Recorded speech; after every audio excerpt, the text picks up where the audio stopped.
électorale capitale, cette formation politique semble s'exposer sans vergogne. La preuve, ce lundi 21 juillet 2025, les responsables politiques nommés par M.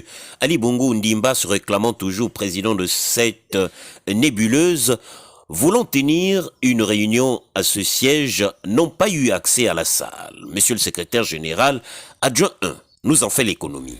Quand on est responsable politique, on ne botte pas en touche. On répond au fond du problème. Si les choses se passaient aussi bien, aurait-on eu recours à l'intelligence artificielle ou à quelque autre robot pour faire manipuler Ali Bongo? Si on fait parler l'intelligence artificielle, dans l'hypothèse où ce serait vrai, c'est que les choses ne se passent pas bien. Je viens de vous expliquer, monsieur, que lorsque vous organisez un congrès du PDG, les militants vous attendent, le PDG c'est comme les gavots pris.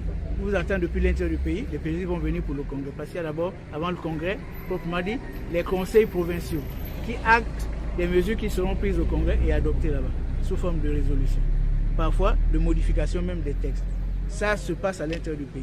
On envoie à l'intérieur du pays aux structures de base les mêmes questions qui seront débattues à Libreville. Et c'est depuis l'intérieur que le travail est marché par les structures de base. On dit voilà ce que nous proposons pour tel article, voilà ce que nous proposons. Quand on arrive à Libreville, en réalité c'est une façon de compiler simplement, de compiler simplement ce qui a été pris là, ou en fait des résolutions, des décisions. Donc vous voyez bien, si on me demande, si moi j'étais responsable politique, vous me posez cette question, que pensez-vous du discours d'Ali Bongo Ondimba? Je n'ai pas cherché à faire la démagogie, je répondais au fond. Je dirais, j'ai l'impression qu'il y a un malaise dans ma gestion. Un malaise profond. Un malaise profond dans ma gestion des choses. Donc ça m'appelle à m'interroger. Avant de chercher à faire de la cosmétique en disant je ne suis pas sûr que c'est Ali Bongo qui ait parlé, admettons.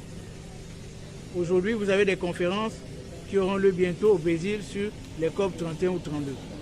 Beaucoup ne prendront pas part directement à ces conférences-là.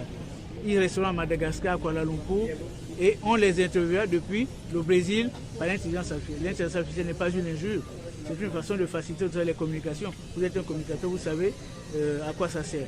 Donc si quelqu'un s'exprime, il dit la vérité, on vient prendre sa déposition à domicile. Si la justice utilise l'intelligence artificielle, pensez que ça enlève un problème au fond de la chose, de sa déclaration. Quelle est la réalité? La réalité, c'est que le parti a confondu coup d'État militaire et destitution de son chef. Ça ne se confond pas. Le chef perd le pouvoir par un putsch, et si les responsables du putsch voulaient qu'il n'y ait plus de parti, c'est à eux de décider la dissolution du parti ancien. Vous comprenez? Ce n'est pas à l'intérieur qu'on décide de chasser le chef parce qu'on a eu l'opportunité d'en découdre avec lui du fait d'un coup d'État. Le coup d'État a ôté à Ali Bongo le pouvoir institutionnel de la présidence de la République. Ce coup d'État n'a pas dit qu'il avait vocation à en faire autre chose que le président du Parti démocratique gabonais. Il est resté président du Parti démocratique gabonais jusqu'à preuve contraire. Quand nous les juristes disons jusqu'à preuve contraire, c'est-à-dire jusqu'à ce qu'on m'apporte la preuve qu'il est réellement démissionné avec un acte écrit de sa part. Ou que la justice l'ait condamné à des peines privatives de liberté politique. Jusque-là, il n'en est rien. Voilà comment je réponds à votre question. Ce n'est pas la question de l'intelligence artificielle ou d'un autre moyen de communication, c'est la question du fond de la gestion du Parti démocratique gabonais depuis que le PDG a découvert la perte du pouvoir. Ils sont perdus parce que c'est la première fois qu'ils vont devoir vivre sans le pouvoir. Obligés de faire des alliances contre nature avec qui? Ironie du sort, avec celui qui les a enlevés du pouvoir. Vous comprenez ça, vous, monsieur? Que vous puissiez être attaché à celui qui vous a flagellé.